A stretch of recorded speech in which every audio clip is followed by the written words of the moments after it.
มื้อนี้ก็พาพี่น้องมาเที่ยวชมธรรมชาติเมืองพวนพี่น้องธรรมชาติมื้อนี้คักหลายเด้อากาศยามแล้งพี่น้องเนาะฝนตกยุยๆอยู่พาพี่น้องมาเที่ยวชมธรรมชาติเมืองพวนเฮาเด้อพี่น้องบ้านเฮาที่คักหลายนี่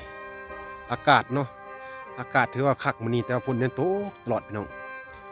บ่มียามเช้าเลยฝนตกอยู่บ้านเบาสังเกตในเมืองพวนเนาะอากาศก็ดีๆพี่น้องเด้